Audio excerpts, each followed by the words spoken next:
Tony Robbins, if you want to master the money game, you say you have to focus on fees and not pay attention to picking winners as much. Why is that?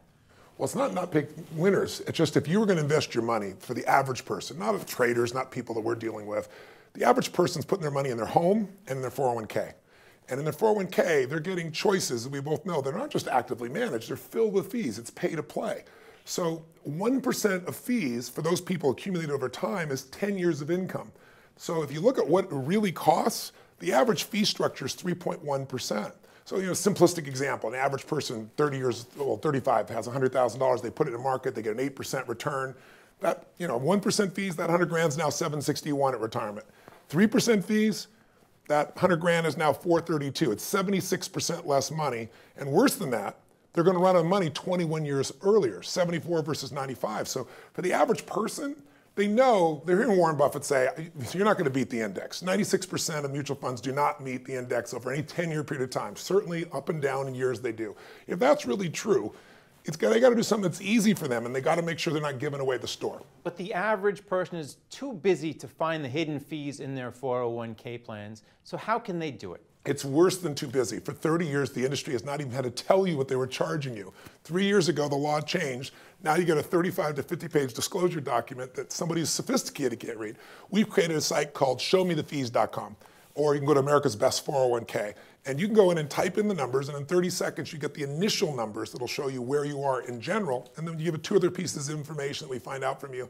And we do a full audit, and we show you exactly what it is. I'll give you an example. A lot of people say, oh, well, we offer, Vanguard. Yesterday, we were looking at somebody's disclosure document on a very successful large firm that was their 401k provider. And we dig underneath, and they've got Vanguard, all right, for 149 basis points.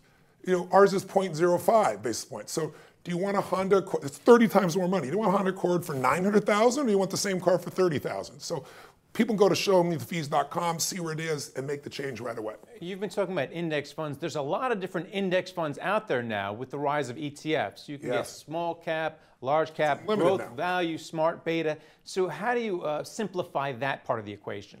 I don't advise people on their asset allocation. That's not my job. I put them with a fiduciary who really figures out what are their real goals, what's their real risk tolerance, what's their stage of life, and then they make those decisions. I don't think that an individual should make any generalization about an index, other than the fact that indexes are the cheapest and, at least historically, over the long term, have produced the highest net return for people.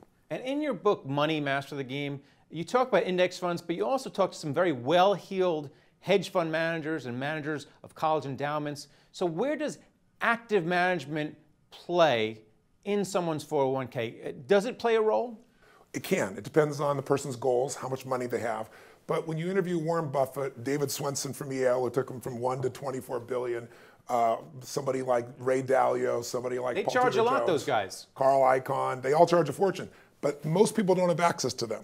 If you got access to some of the unicorns that actually beat the market, you should take advantage of that active management. But it's this real percentage of the marketplace, as you and I well know. And most of the hedge fund guys have not performed at the level they should have either.